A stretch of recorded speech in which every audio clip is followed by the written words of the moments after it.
My Red Bull is empty and I have a cup of coffee. We are energetic and we want to speak like a kid getting toffee. Let's go. Welcome back to Bergen Cramp. I don't know the rest of the lyrics, dude. It's not the He lyrics. just made up a song for a... Yeah, it's like an intro song. Welcome back to Bergen Cramp. We chilling in. No, it was not like that. It was like You know the lyrics. It was like rolling in a suburban lamp. Welcome back to Bergen Cramp. It's like that. Yeah, It's fire. He changed the name of the podcast frivolously to Bergen Cramps. Yeah, because this guy got cramps the other week while trying to bike, and I'm Berg, Dr. Nuremberg, a short form Dr. Berg. nickname. Berg. That was the craziest thing you've said, that your last name is Berg and your first name is Nurem. Yeah. I've known you for 5 years. First time I've realized that. Yes. Thanks for pointing it out. Nuremberg. I'm no longer ignorant. I have been enlightened. So, what do you want to start with? So we had a culture few- wars. Oh, we're gonna go there. Okay. Let's start there, and then we can talk about the Okay. other topics we had in mind. Sure. So, state your position. We were talking about something. We had a little bit of a debate. Yeah, we were debating we were debating about culture, and I think I made the statement that I don't care for culture as much as another Which person is funny would. because that has nothing, like, we were talking about completely different things, that's what he meant, because I was saying that, Western European culture, if you, like, it's fundamentally lacking something, modern Western European culture, compared to if you go back to India. Yeah, and I was arguing that it's not lacking, we just don't. What do you mean we? Okay, sorry. No, I do mean we, because I think we just fail to recognize what culture is, because we come from one specific and cultural environment. We don't see other things that happen in other places as culture. Like, Could you elaborate on that, Dr. Berg? like I said, we come from one of the most diverse places, right? India. So when you go into culture, you have so many different things to look at. You have like 200 different cultures within one nation.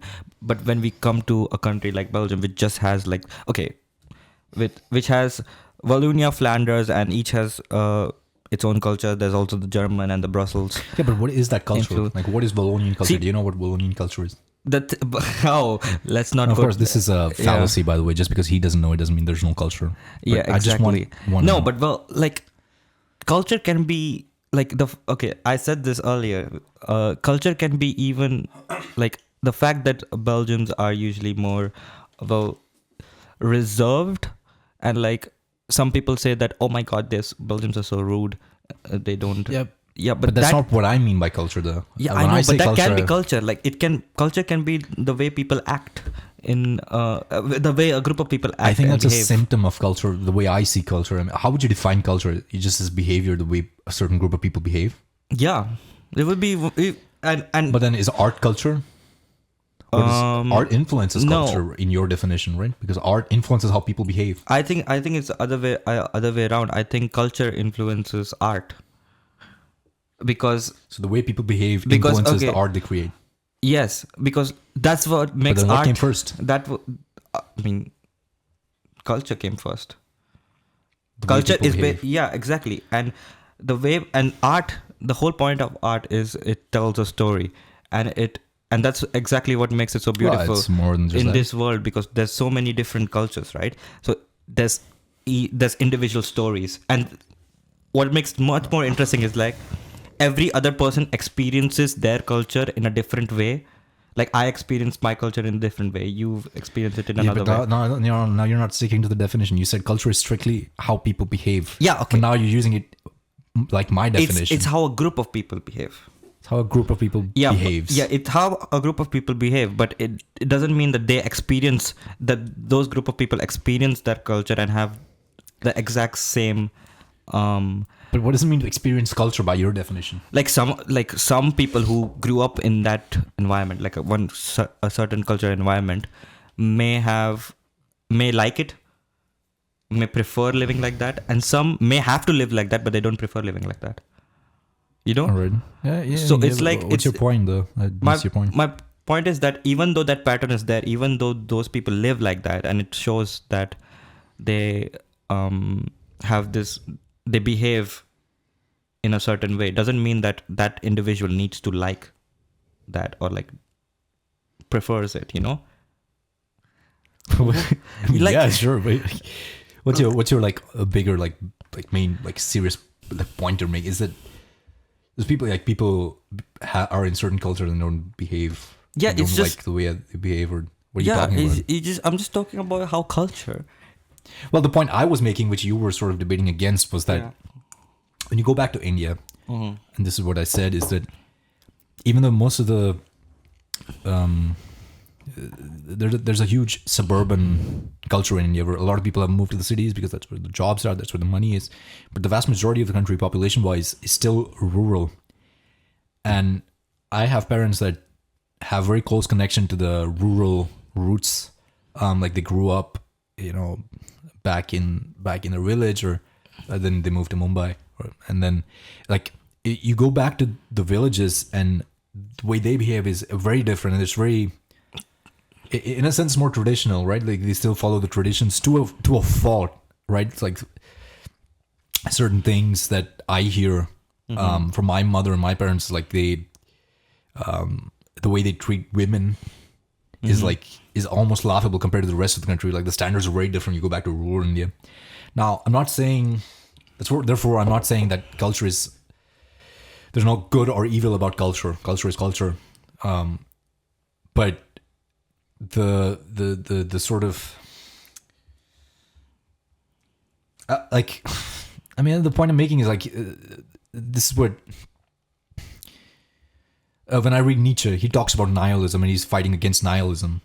Where does nihilism come from? It comes from his claim that God is dead, and of course it doesn't mean literally that we killed God or whatever, but it means that the value system that the West had that relied on there being a God, and sort of the values that came from that, values like humans are fundamentally, categorically different from animals, and other values like that, like there's no basis for them anymore.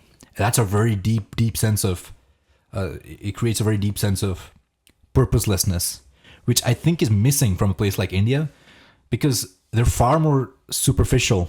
Like they don't care about the deep problems because they have more, you know, real problems.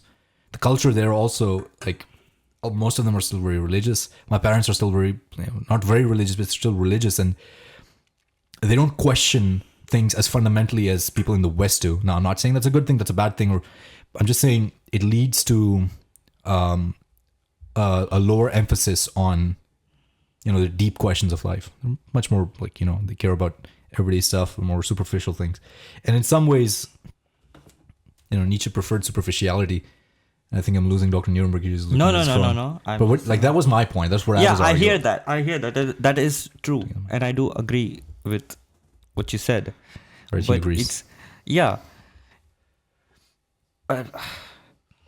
I don't think the fact that the West lacks that, or the the fact you say the West lacks that idea of superficiality and tradition, right? Like, Sort of. Yeah. Like, yeah. but I don't think that just because the West does lack it, it doesn't mean that they don't have enough culture. I feel the fact that they do lack it is part of their culture. Well, the fact is that there is a culture, and I think that culture is Yeah. defined by their absence of religion and fundamental values, right? Sure. And this is, you know, if you ask Nietzsche, this is not a bad thing, because he believes that even though the vast majority of people are going to live purposeless lives, because there is no, you know, higher cause that's ordained by God, he believes that, you know, a very select group of people will use that and create their own values and do great things, and so it's not a bad thing, as Jordan Peterson says. He's like an agnostic Christian, by the way. That's the best way I can use to describe him. I know You know Jordan Peterson, right? Yeah. What do you think of him? Meh. Meh. Eh. Why? He's kind of a hypocrite. In what sense? Okay, I'm not an expert with Jordan Peterson. I just know him from... Like, he's not an expert himself. No. Yeah, that is true. I don't know. He has a very... Okay, we discussed this earlier, and he has a very Please don't say anything incriminating. But no. proceed. It's how I'll give you an example how he mistranslates Nietzsche's words. You know, You were gonna give me an example. fuck, I don't know the example.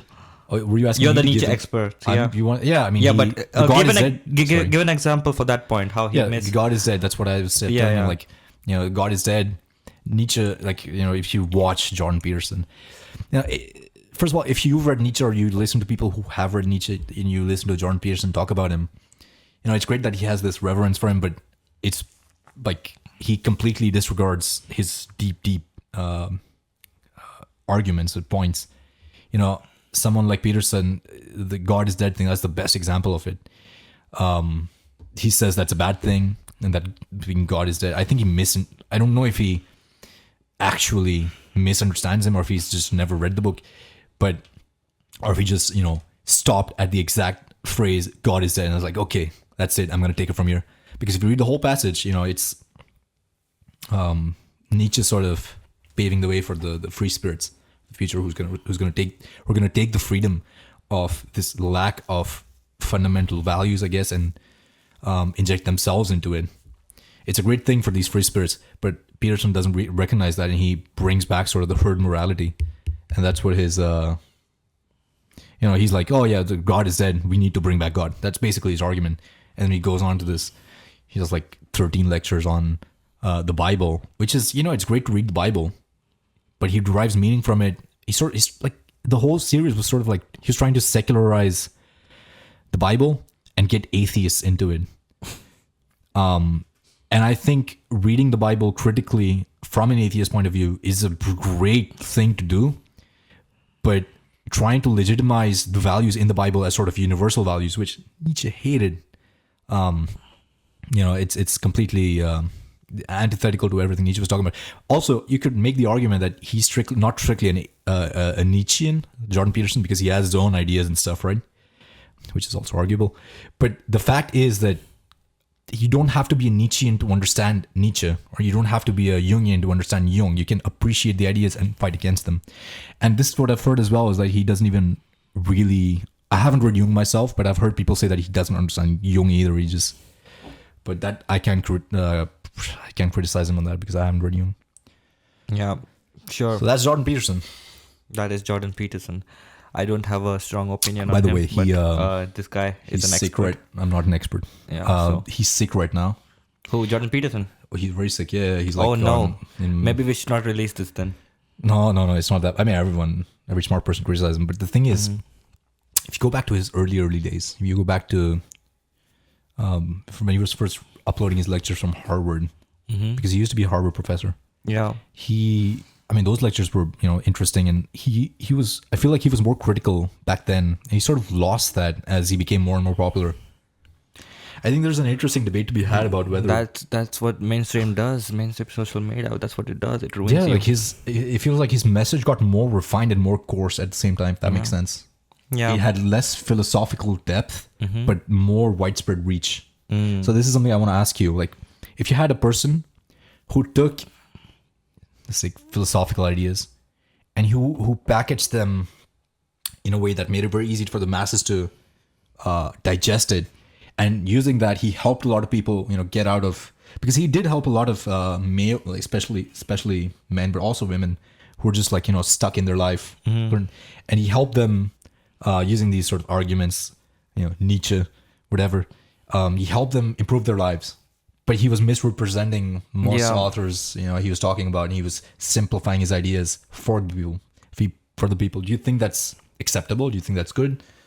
What do you think? I don't think that's acceptable because you're you can. I feel you can deliver the same message, without ruining. For example, what he does, you can deliver the same form of discourse that he does to help the men and women. What did he help with?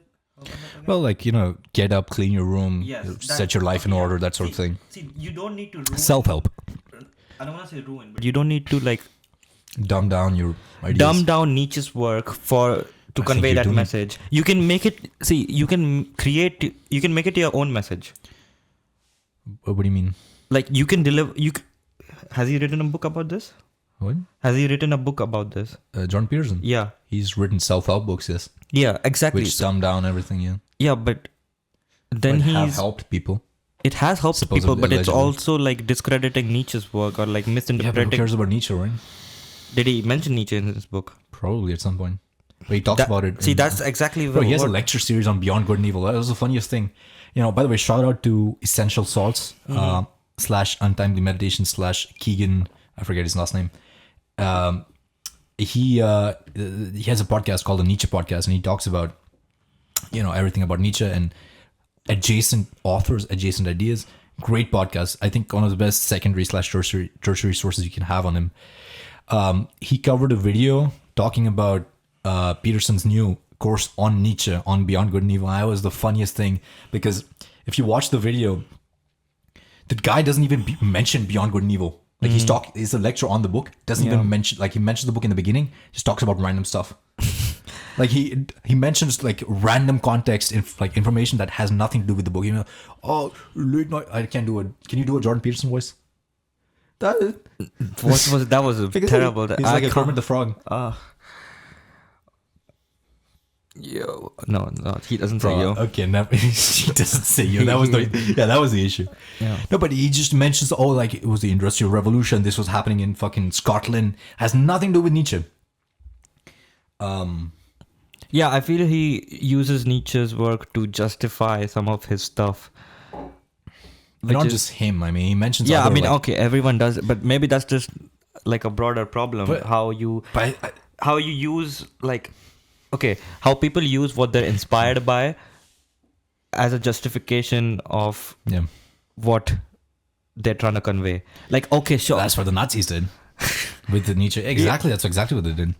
Yeah, and that's like that's the whole problem, because like you don't realize that you're devaluing what's that's done in art as well. How you're devaluing stuff, previous stuff. What do you mean? Like okay, I sorry to go back to music, but like Yeah, please go back to music. It's fine. As Nietzsche said, by the means of music, the very passions enjoy themselves. I mean, I think we discussed sampling last episode. Yeah, we talked about something. Yeah, but that's an exact example. I'd say like we use like, okay, oh, this is cool. I sampled this song and I made but this you lose piece the of work out substance. of it, but Yeah. you're forgetting what the initial song Man. actually meant. Imagine it's just okay. Imagine it's a song about it's like a song out of Kendrick's album Pimp a Butterfly. It's a song about how societal oppression.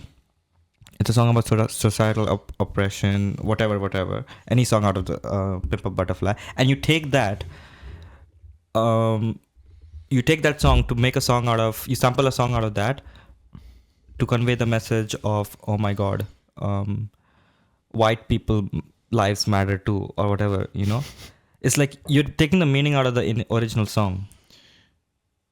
Well, yeah, but with the music, there's the added nuance of you want to transform. Transformation is good. And I think that's true with philosophy as well. The thing about Nietzsche, though, like, over the course of the podcast, I'm going to talk about him a lot because he's one of the few people I've actually sat down and tried to wrestle with. The problem with him is he did not write for people, most people. And most people should not care about his ideas because he wrote for the radicals. He didn't write for the radicals. I know, I'm kidding. I'm kidding. It's a joke. It's a joke. Well, I mean, in some sense, he did write for the radicals because the people, he wrote for the exceptions, the exceptions from society. And there's the story of, I can talk about him for hours, but there's a story where he goes to Italy, he's staying in a hotel. There's a woman there who finds out that there's a philosopher somewhere, staying here. She meets him. She goes, hey, what are some of your books? I want to read them. He said, you shouldn't read my books, because she saw she was a Christian woman. The fact that people take his ideas and abuse them and metabolize them into, I don't know, to the point that it's nothing, no substance left, and feed it to the masses, is exactly what he predicted. He predicted he was going to be abused, and he was been, the Nazis used him. He wouldn't have supported the Nazis. He was a clear anti-Semite, especially, when he went insane around age 40, you look at his diary and he has insane, actually like medically insane ramblings about, I think killing all the anti-Semites or something. He's one of the biggest anti-Semites. Damn. Even though he sort of poked fun at the Jews in some of his work. So there's that, he's not for everyone. Yeah, he is. Yeah, he isn't for by definition, everyone. he wrote to be esoteric. He wrote to not be understood by the masses. And actually, if you actually read him, he's like a bad person, bro. He's like low-key a bad person. Yeah, I mean, Dude, he was I like, won't be surprised. he's like, everyone's a slave. And he's like, slavery is good. Like it helps, slavery helps the exceptions get more exceptional or whatever. He has a whole thing about women as well, but I don't completely understand it myself. And then, he's very aristocratic, pro. He writes for the exceptions. He doesn't write to be understood or liked by people, and he's very unlikable. And to read him, you also have to look into it you have to understand that he wrote from a point of view of, he was extremely lonely. He lived mostly like a monk in isolation, and that's disrespect to monks. he lived in a very isolated life, and what am I missing? Very isolated life, and he was also like he most people graduate university when they're like 20 or 21, 22. By 24, he was a full-time professor at Basel. I forget which university, but he was one of the youngest. I think it was Basel. Yeah, I saw one of his lessons. Oh yeah, in the 1860s, you were there. Yeah. He was good, right? He was pretty good. He had an interesting mannerism I liked about him. He was very explosive. His lectures were, I think, known to be boring or something. No. I know that's the thing. That's what I'm coming to. He was very explosive in those final moments when he delivered his main points. He was very monotone for 90% of the lecture, but then he just like. Then he just became explosive when he wanted to convey like one of his favorite points or something. One of his favorite points. Yeah. Do you know what he studied? Did he have his degree in? It wasn't philosophy. It wasn't philosophy. It was close. It wasn't philosophy. It rhymes with philosophy. It's like almost all the same letters. Oh, psychology. Oh my god. I mean, there's no way you're gonna get. It's philology. Philology. Yeah. Do you know what that word means? It sounds like sounds like a whole course studying Dr. Phil. Philology. Sounds like a whole course studying Dr. Phil. Dude, that's a crazy interpolation. Yeah. Interpolation. You know what else is an inside joke? What is an inside joke, Panav? If I don't want to get demonetized, so I won't say it. Bro, we're not making money. You won't get demonetized. No, we are secretly getting money from some random government. I don't know. From APAC. Philology is the study of language in written and oral historical sources. So they basically study language by reading old texts and see how language has evolved, how ideas have evolved. They need to do this with the Bible. Yes. Yeah. How is this not being done? Exactly. How is it not being done? Bro, the Bible, bro. The Bible. Bro, we can like read the Bible. Yeah, that's crazy. Dude, you're Christian. You read the Bible. I have already done it. Yes, true. You already done it. What's your favorite part of the Bible? Let's Bible verse tier list. I don't know. No, I like Acts. What's your favorite book in the Bible? Acts. Acts. ACTS. Acts. Is that a book? The Book of Acts, or? Yeah. I've only read the Book of Genesis, obviously, and the Book of Job, I think. Yeah. The Book of Job is cool. Acts 1. The Acts of the Apostles is the 5th book of the New Testament. Okay. This is going to be controversial. New Testament or Old Testament? New. Liberal. Yeah. Proud. People, it's funny because people think that if Jesus were here today, like Christianity is like the conservative thing. Conservatives are Christian. But back in the day, bro, go back to the Roman period where like Jesus was just like up and coming artist. It was very liberal to be a Christian. Yeah, true. So it's very funny how the tables have turned. Yeah. How the turntables. The turntables. Anyways, what was the next thing we were going to talk about? We were going to talk about movies and stuff, right? Oh yeah, we were gonna talk about movies. That's just You want to talk about movies? We can talk about Yeah. movies. What's the least recent movie going on? Odyssey's going on. The Odyssey, bro. Odyssey's going on. Bro, the Odyssey, bro. Odyssey. We talked about Greek Bro, mythology a bit. 99% on Rotten Tomatoes, bro. Yeah. One of the best movies of our time. I mean, what do you think of Christopher Nolan? Christopher Nolan, bro, I don't understand him. You know, What's fact, your favorite Christopher Nolan movie? I've only seen like 3 of them, bro. Really? Well, no, maybe I've seen Interstellar. I've seen Tenet.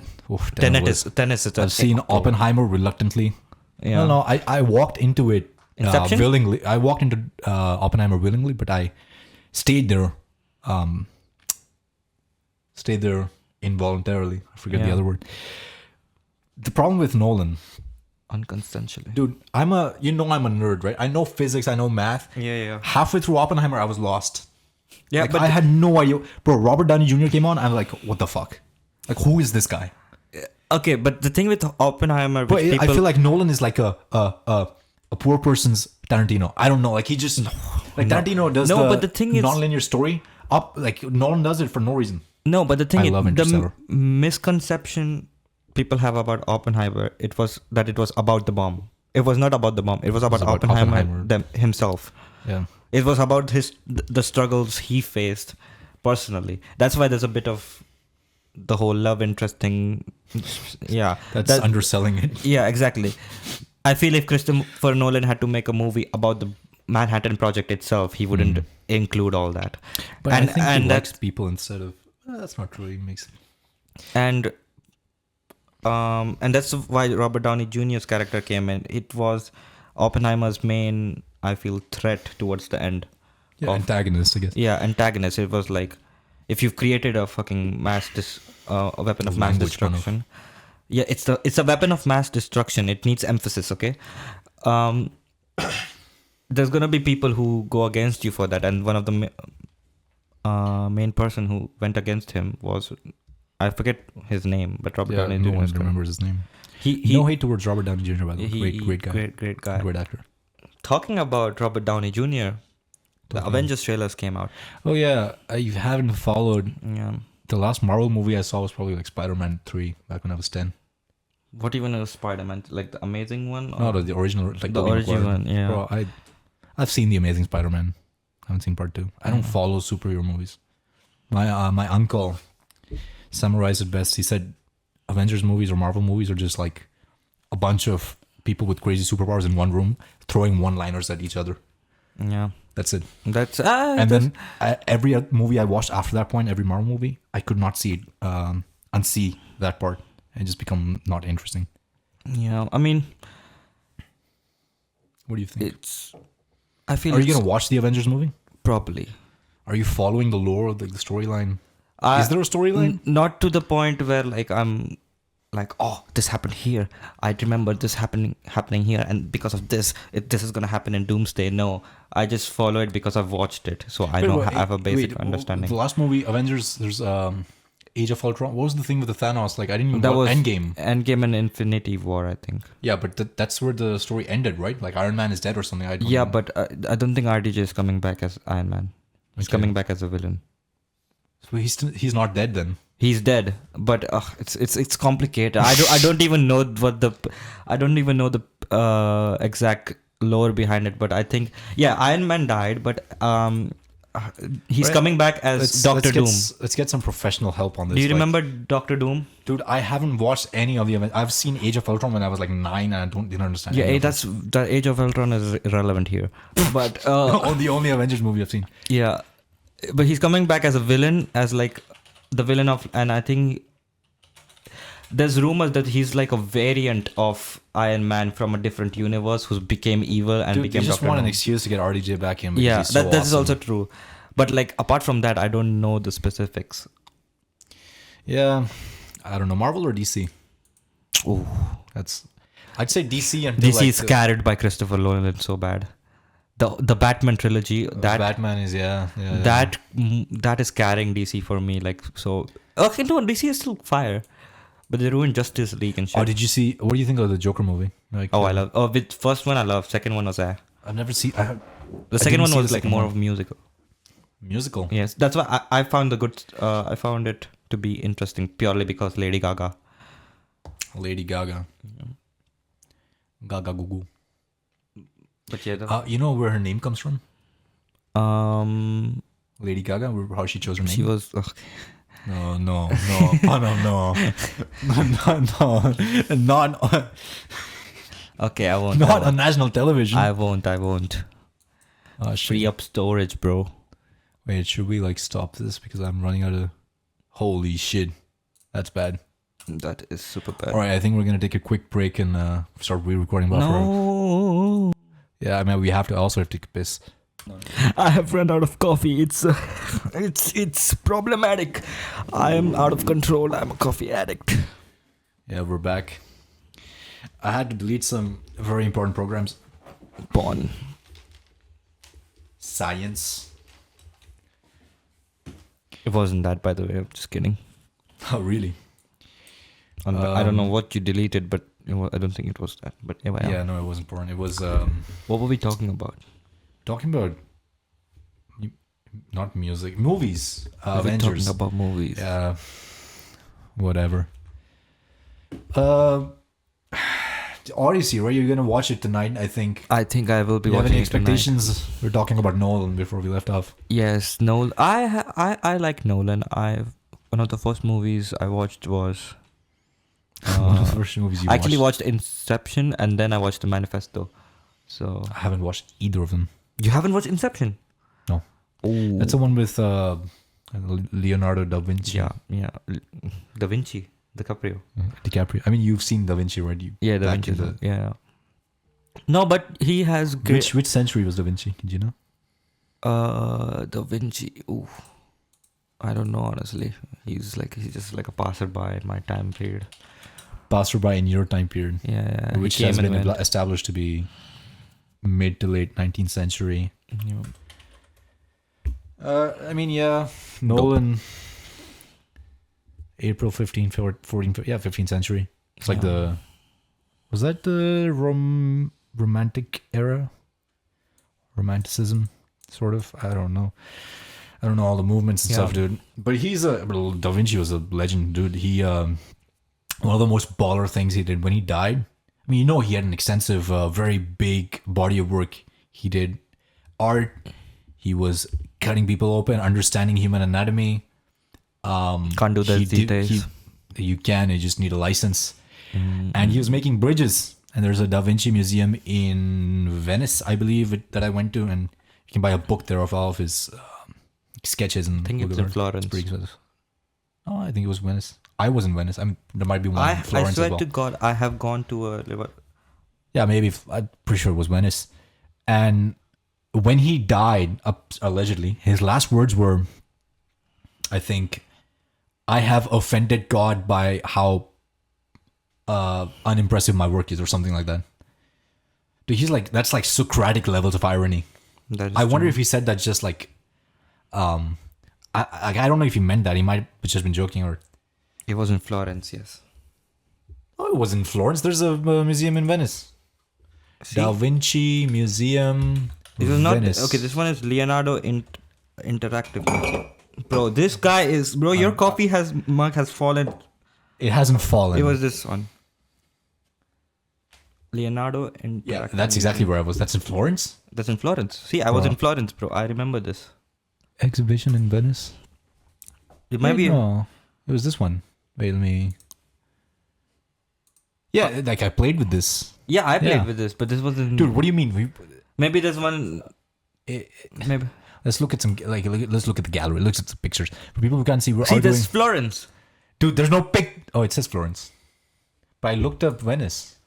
What was in Venice? You're tripping, bro. I know my Italy. I wasn't. They call me Little Italy. All right. Little Italy. Yeah. Well, I've heard the Odyssey isn't that bad. Like people who've watched it. Yeah, are like, the criticism. I don't know. I think it's just online hate. Yeah, I mean people online. I think it's a trend. Yeah. But like I feel when you ask people in person, Odyssey is actually pretty good. But that also might be because of the fact that most people in person are better than people online. Well, they're more liberal. Like you have to be more agreeable in person, whereas you can just like spew hate online online without any is just consequences. people just. are too comfortable. Do you think we should bring back punching people in the face for their opinions? Nah. No. You can Because that's the psychologically way- manipulate them and then make them think. Just better. Yeah. Yeah. And it's a less violent way. But that's the thing. Well, problem we have online, right? People just say things without. Yeah, exactly. Without. Those people need without to be facing punched. Yeah, consequences. true. The people need to be punched. Yeah, like if there was like a virtual punch, Yeah, but like sometimes. like what PewDiePie tried to do with this, the punch, but like it actually hits you. What did he used to say? Like Bro fist. bro fist. Yeah. Yeah, that's the shit. PewDiePie. Yeah. The good old days, back when, rent was cheaper. Also, back when you didn't have to pay rent because you were a kid. That's true. That's true. I don't have to pay rent anymore. My presence alone is a price. Yeah, his landlord pays him Exactly. for because he's Dr. Nuremberg. Reverse psychology. Well, you want to talk about the World Cup? Oh yes, the World Cup. The World Cup. But you left before the brawl. You were watching the World Cup at a bar, and you guys left like. No. We watched Spain win. We just left before the fight trophy thing. lifting. The trophy lifting. But we watched the fight happen. You watched the fight happen. Yeah. What was it like in the bar? Yeah, it was in the bar. So it was. No, but like, were there other people? Like, were they going crazy? And yeah, they were like, oh, what's the hell? This red card, etc. someone throw anything at the TV? Yeah. But unfortunately, okay, I had France winning, but they stunk against Spain. I wanted to go to Paris and watch the finals, but vaya. Spain. I mean, Who were you supporting? Who were you? I wasn't supporting anyone, dude. I went to sleep. My eyes were closing down at halftime. But LARP as a World Cup fan for like 2 minutes, who would you be supporting and who? Dude, honestly, I don't know. Not a big fan of Messi. Not a big fan of Messi. I was supporting. I can't even LARP as a football. Like I don't care about football. Fair enough. But I was supporting Argentina over Spain purely because Messi was still playing. I hope he retires so that I don't have to support fucking Argentina. Why is he no playing? more. Isn't he like 45 years old? He's 38, something 39, yeah. Still going. Because he's still one of the best players for the country, bro. I mean, he's still scoring and stuff. He's right? the only one who carried the team to the finals. If it wasn't for him, Argentina would stunk. Yeah, I mean, I saw the look on his face when he after the end of the match where the guy kicks the Spanish dude, and he's just looking with his hands on his hips like, oh my god. He was. I hope he retires so he doesn't have like. I don't. This BS. Yeah, I don't want to support Argentina anymore. They're a disgrace. Dude, but football gets crazy. People are crazy over football in Europe, in South America. I was there when Was the I believe Morocco beat Netherlands here, and Brussels was completely. Bro, even the last FIFA 2020. Yeah, that was crazy because 2022. no one expected Morocco to go that far. Like traffic was stopped in Morocco, in Brussels. There was firecrackers and stuff. Yeah, that was lovely. But it was Like they were straight up having like a festival. It was nice. It was nice seeing that environment though. Usually, I mean, yeah. Usually you see Moroccan people. Anyways, What are you saying? Bound to. But yeah, the World Cup was nice. was it nice? I mean, Apart from the political. but do you think it was actually biased in Argentina's favor? I feel there is a certain bias amongst the. It's not like a. It's not. I don't think it's like a planned, orchestrated, bias. But It's like a subconscious bias. it's a subconscious bias that's Yes. it's like I don't know. if if you ask a Ronaldo fan to referee a game between Portugal and Argentina, there would be the subconscious preference. True, but how do you know that the refs were We don't, subconsciously but Argentina fans? that's just my theory. I just think that bias exists. But, I mean, sometimes referees do have to make hard decisions. Yeah, that's true. And I don't think there were bad decisions made. The Messi had. In hindsight, it's always easy to say bad decisions were made. Yeah. Dude, the final match, Argentina, I was almost asleep, but when I saw them, Argentina was straight up bullying. Like they were like hitting the guy, like play. They were extremely aggressive. Never had the ball. Yeah, I know. They Zero possession. That's the whole point. That's why I think like if it. There's an angry for no like roid rage, bro. Like they were like, I think someone's like. That's why I don't think Argentina. I think they played on trend, bro. I think they played on trend. Played on trend. Yeah. Yeah. I mean they all. I don't know if they take steroids, but they definitely take like drugs. I mean, at least, not even at least. What are you saying? I was about to say at least Messi had a good World Cup. I mean, he lost. He got to the finals, bro. Portugal, But, like, Ronaldo. I I don't feel- know what he's doing. Yeah, that's out of question. But I just no. The thing is, I feel he had a great World Cup stats wise, and like he played good games. But the final just brought that down and like Dude. ruined it. The Mbappe special, bro. Nothing. For example, nothing. For example, nothing. In life, I like to be competitive. No, competitive. Competitive. Competitive. It's good to be competitive sometimes. Yeah, Mbappe is he the captain of the French team? Honestly, I don't know. Man, he probably Or is is. he like Sachin? Dude, cricket? You want to drop some cricket knowledge on these white folk? Cricket knowledge. Oh, yeah, did you ever follow cricket? I did. I had a whole. You know how match attacks? How there's match attacks? I had cricket. What is attacks. match attack? Football cards. I had I had that. Dude, cricket. my friends used to have them. Yeah, I had. They used to collect them in. I Like, had a brief amount of football. Oh, I did have. I remember when the first time I packed 101 Luka Modric, who was a midfielder. dude, Modric. And it was like Dude, a gold it's a good 101 card. Yeah, it's a good 101 card. And I was over the moon. I was like Bro, this.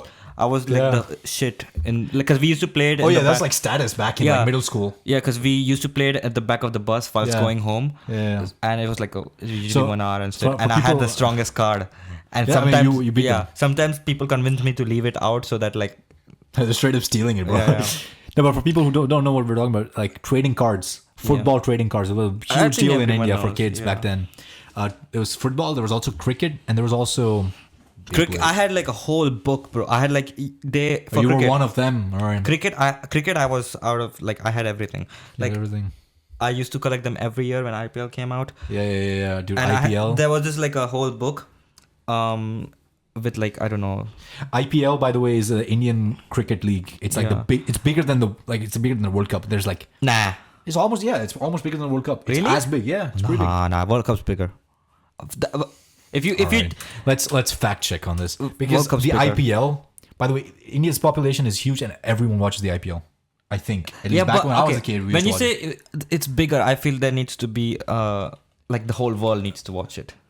Yeah, but like, have you seen the teams, bro? There's the best players in the world come in to play in India. Everyone hates India. Like, you realize, No. Listen. I'm not saying by number. It's by numbers. It Dude, may be. every single good player comes to India. Check bro, the they pay stats. them good money. yeah, yeah. but but the thing with IPL is it's not every single. It's Australian, English, South African. Yeah, that's like the best players, dude. Yeah, but there's like 10 teams, bro. It's like Dude, the West Indies back when they imagine used to how be good. bro Cape Verde became famous. Cape Verde and Curacao became favorites in the World Cup. That's not happening Yeah. in cricket. Yeah, but it says it's the most commercially valuable. Like, they make money. That's why Dhoni is still playing. He's retired from international cricket. Wait, what's the numbers though? Compare numbers from world like Yeah, let's look up the numbers. Compare. at football World Cup. I think it detected. Wait, football with cricket. Yeah, football World Cup. You're saying, right? No, I was saying cricket World Cup. Oh, okay. Then I agree. Bro, Sure. of course football is bigger. Yeah, that's why I was like so confused because we No talked one knows about cricket, dude. we talked about World Cup, so I thought you meant the No, football World Cup. no. Like $6.2 billion IPL, Yeah, then it might be bigger. Yeah, sure. media, broadcast rights. ICC is not even close, probably. They didn't make per match value. They make $13 million per match. There's a lot of matches. Yeah. Lot of What matches. do you mean behind only the NFL? How much does Wait, the what? NFL mean? How Well, much does is- the NFL make? NFL is one of the biggest sporting events in the world. Yeah, I know. I like just top want to three, know I think. how much it makes. I think it's like FIFA. They rank biggest commercial sporting events, and we're using AI for this. Obviously, we can't be bothered to look up for example, NFL, FIFA, etc. Because NFL is like up there, huge. They make a lot of money. That's Yeah, why they they have do. the Super Bowl halftime shows. Yeah. They can pay them. But see, that's the same thing with, I'd say, IPL. It's very. I don't I think won't so, say yeah. it's the biggest because What? So it says the ranking based on recent last few years. Number one is NFL, $21 billion, which is huge. Or maybe the prices are just Dude. inflated. Because it's America, no? No, but like $21 billion, like let's say, it's like how much a big company makes revenue per year. Yeah, but you gotta say, you can't compare that with World Cup because NFL has tons of ads. Yeah, of course. Bro, These are not. this money runs on ads, No, but which so- you can't. Same with IPL, I'd say, which you can't say. The Premier League, for example, Yeah. you don't have as many ads as you do in NFL. Well, IPL, but it says, okay, number one is NFL, number two is IPL. IPL makes $18.5 billion total revenue. And I'm guessing, I mean, they pay the players less, right? I mean, I don't think they pay them as much as NFL players, Sure. but that's a lot of money.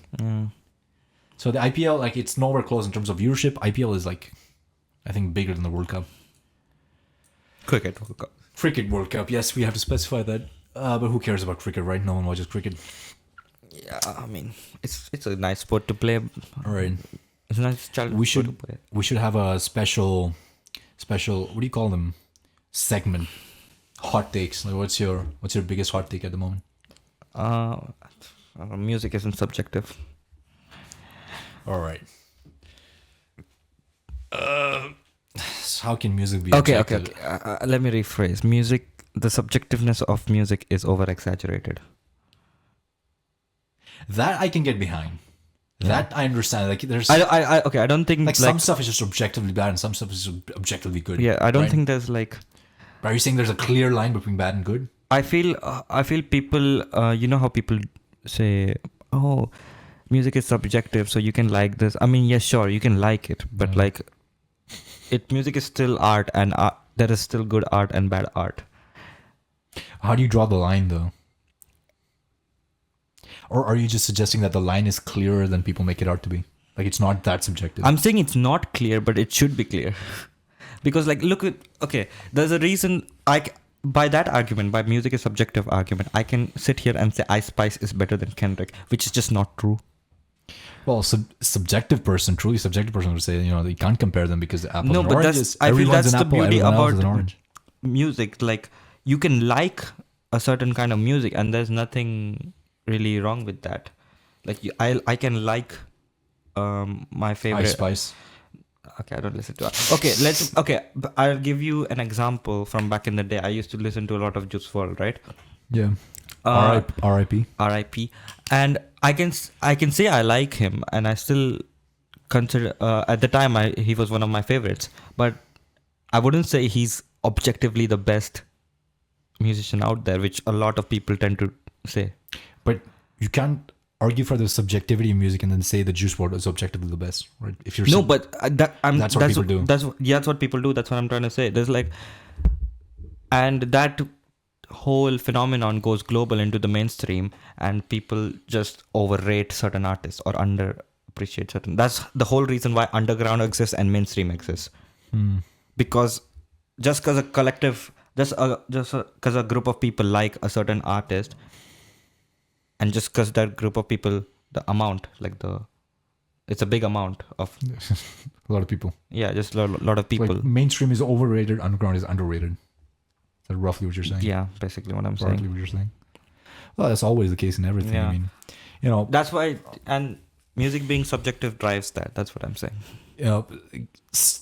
Moving on from music, like the same thing holds true when it comes to lifting. I see people who quote unquote are powerlifters, who don't know anything about the history of powerlifting, or who don't know any of the big names. And like I tell them, oh yeah, Ed Cohn used to do this, or Dan Green. I'm of course you don't know them, but these are like core, like Ed Cohn is like the fucking Kanye West of powerlifting, right? How do you not know about him? You have to know about him if you really care about the sport. And so, for some reason, a lot of the good old school stuff has gone underground, and you sort of have to be like extremely, like you have to care about it a lot and go up and go online and deliberately look for this stuff to appreciate it. But the thing is, what I would argue is like the people who do, I feel people who actually actively compete in powerlifting, right? They probably do know these people, That's right? what I'm saying. I've talked to people who compete. They don't know them. They don't know them. No. And also, everyone's skinny now. Like, Yeah. Back in the day, All right, let's get into this. Back in the day, people who used to powerlift used to do it because they wanted to be big and strong. Now everyone wants to compete in the weight class, and you know, weight classes by themselves, you can have a whole debate about them. I'm not a big fan of them. The thing is, in modern powerlifting, for example, what people do is it's no longer about who lifts the most weight. So, Panav, you might know that you go to a powerlifting competition, you squat, bench, and deadlift. That's powerlifting. And back in the day, people used to care about who squats the most, benches the most, deadlifts the most, and who has the biggest total. The total is what the number you get when you add up your squat, bench, and deadlift. Like if I squat, 250 kilos, I bench, 170, I deadlift 260. You add them, you get like 680 kilos. That's my total. People used to compete for totals. People used to care about their totals. Now it's about the dot score. Now it's about how much you lift. Based on your weight. Based on your weight. Yeah. And so people are trying to game the system and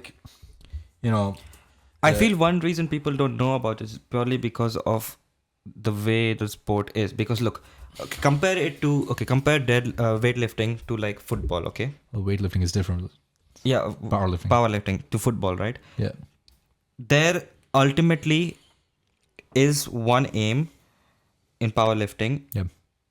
And there's also one aim in football. But the way to get to that aim, there's one singular way. So like in football, look, there's like multiple styles. There's how you play. It matters. Some people play quick. But in powerlifting, you just need to be strong and you basically get to that point.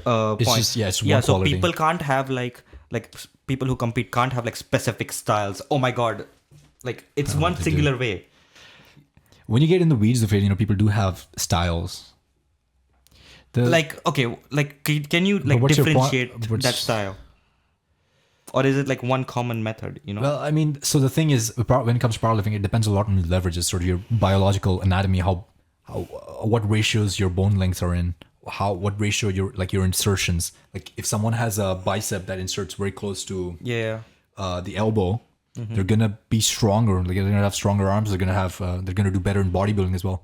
But the other people who don't have that are going to be a little weaker when it comes to arms. Yeah, but see, that's the thing. Because when you train, you have to take people's styles is sort of differentiated by how they are. Like if someone has a disadvantaged, like if someone has a long torso and they need to get the strong deadlift, they're going to have to train their low back a lot. Because someone with a long torso, just their deadlift is more back. I mean, even though they train different, there is still this one to do the same thing, right? And that's what I think ties back to what you were saying, how people don't know the history behind the sport. Because when you compare it to a sport like football, you have unique styles coming out of it. Unlike powerlifting, where it's only one thing. Like the whole reason Messi or Ronaldo, they got famous for because they had this unique style to them. So like each player has a unique standout trait, which like no offense to powerlifting, but it's not offensive. No. Is powerlifting just lacks that. I completely understand your point, but the thing is, if you know anything about powerlifting, you realize why that's not a great argument. Just because especially back in the day when they didn't have all this, science. No one was a nerd about lifting, right? You went in the gym, you got strong. And they were like, but back then and even now, there's many different styles of training. Like there's so many people, who, there are people who just used to max out. People who train West Side, they did speed work. There's other people who just did linear progression, just did 6 sets of 6, add weight every week, eat, and.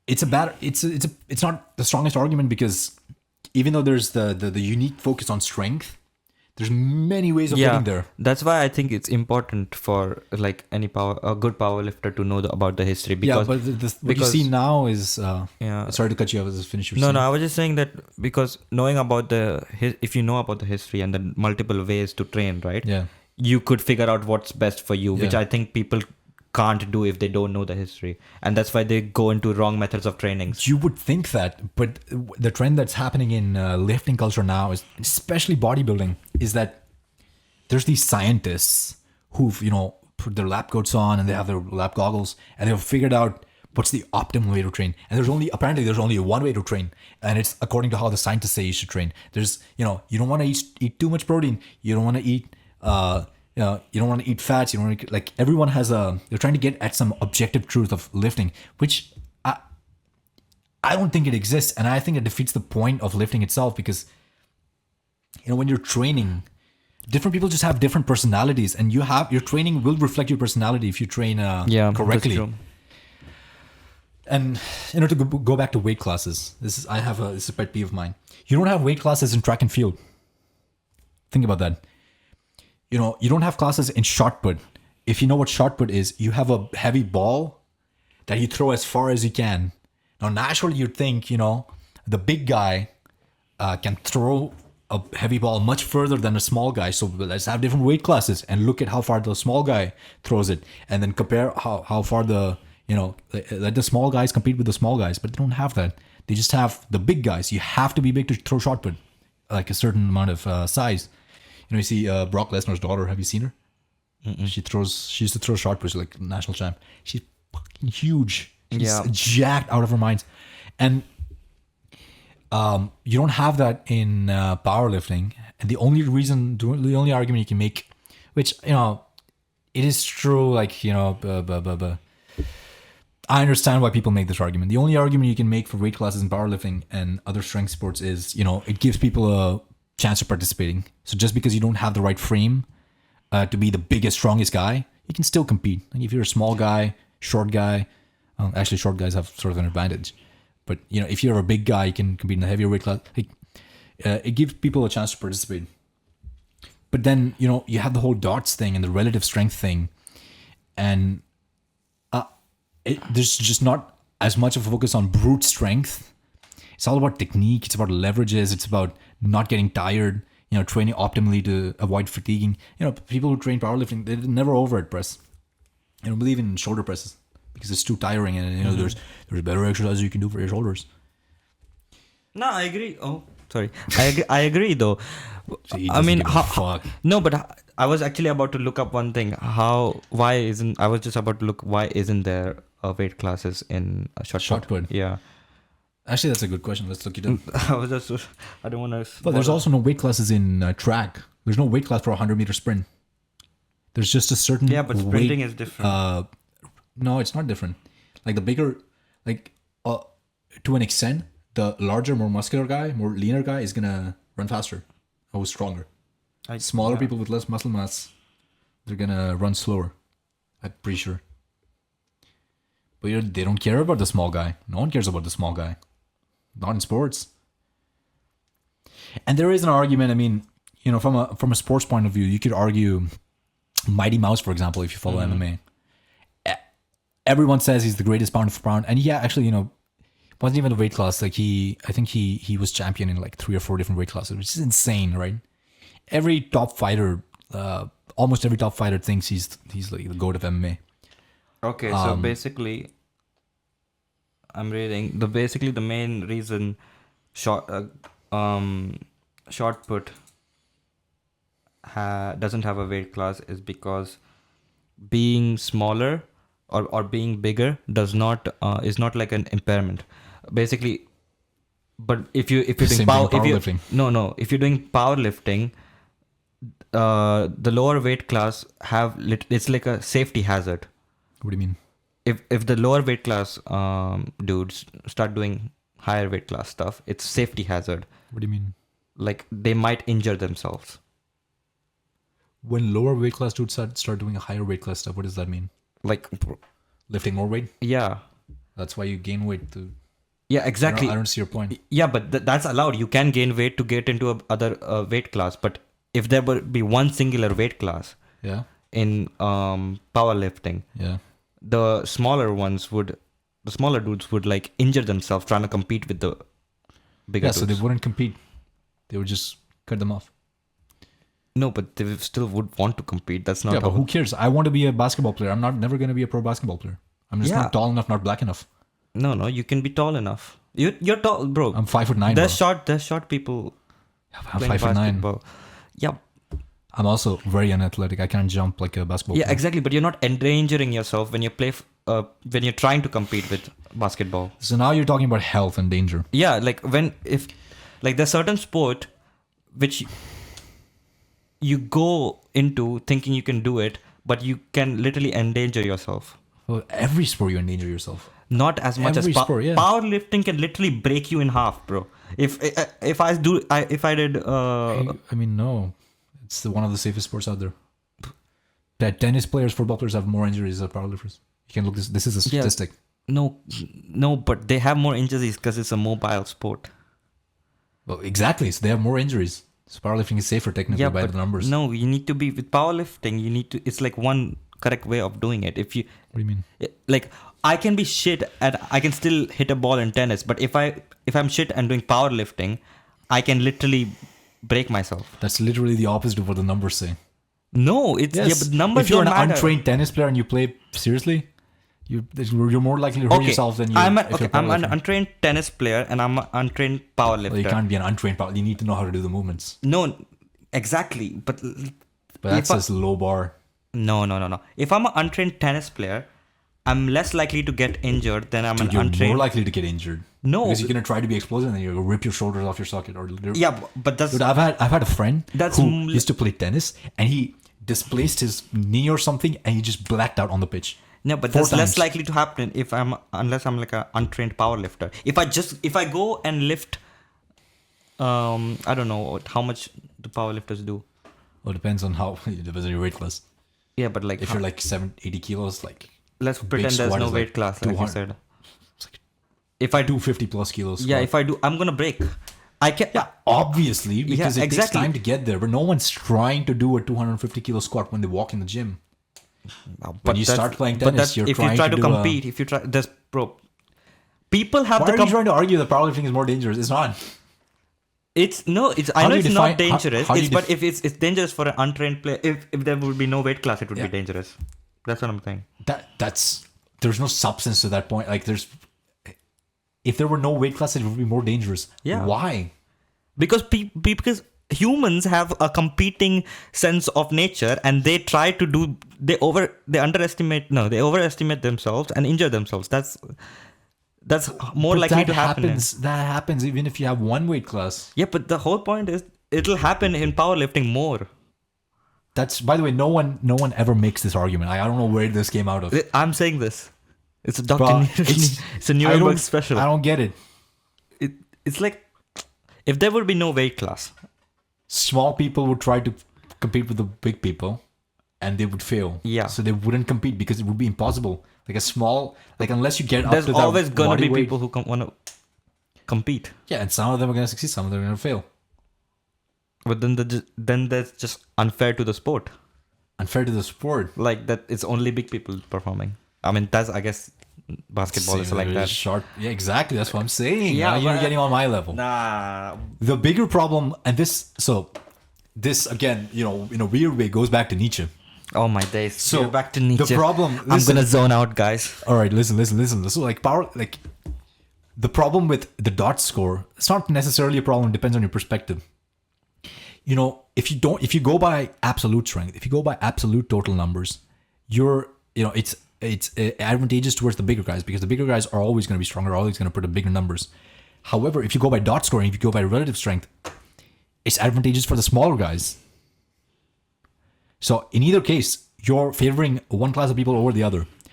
What's happening now is the smaller guys are, being more advantaged. And this is the slave resurrection that Nietzsche was talking about. Jesus Christ, bro. Yeah, it is. Yeah, because the small guys resent the bigger guys, and therefore they create new rules and new values in which they're the better people. Oh, who cares about? Oh, you're fat. Oh, who cares how much you can squat?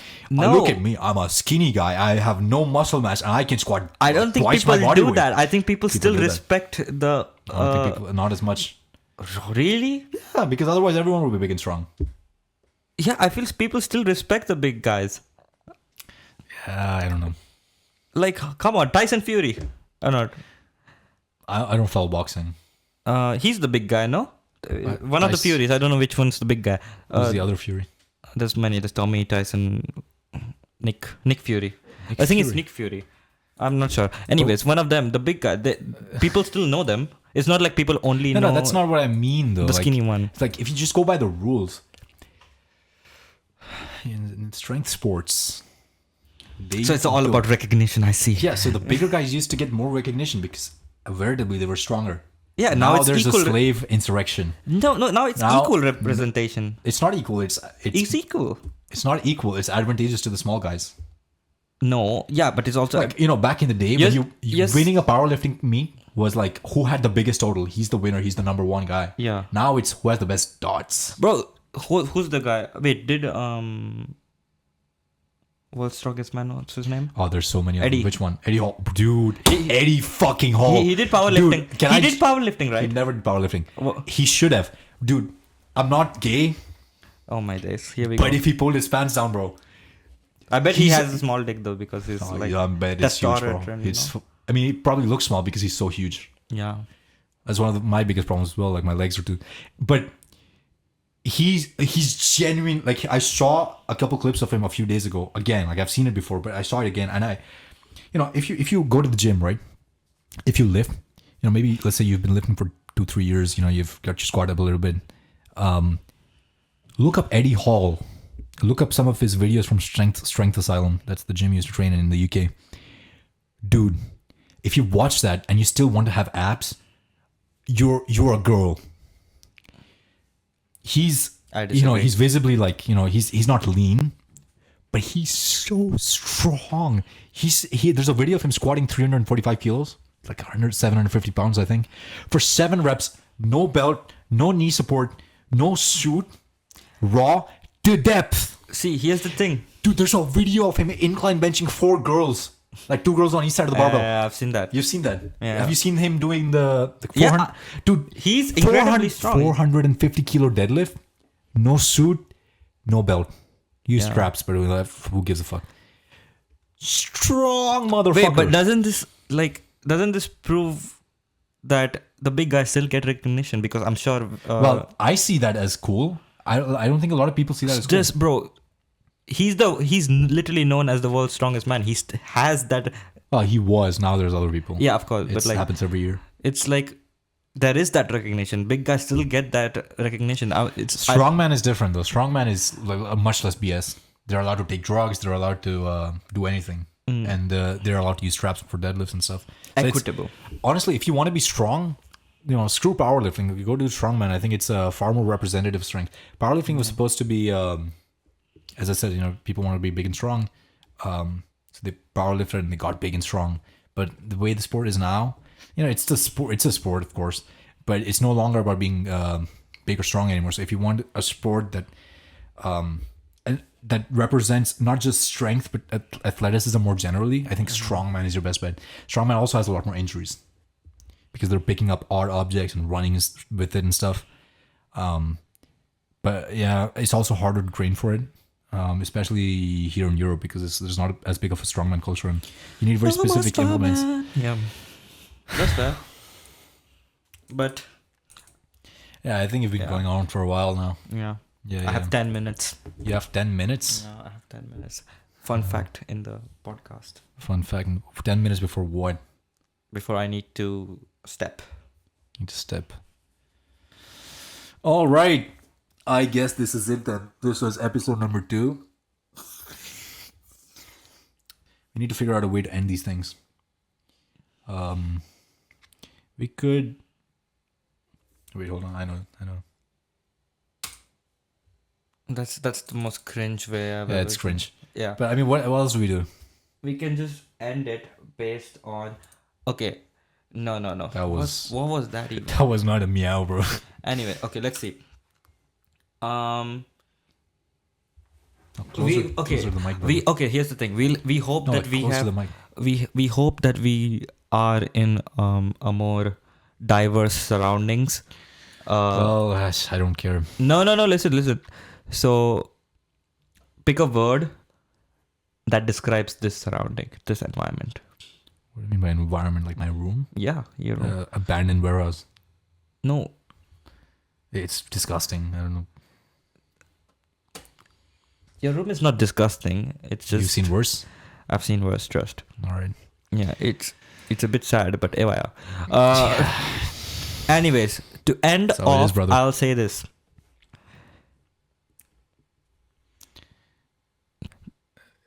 Wait, you're gonna say? Wait, Yeah, that's the whole point. That was yeah, gonna be the okay. thing. I was gonna be to end All off. right. I'll say this.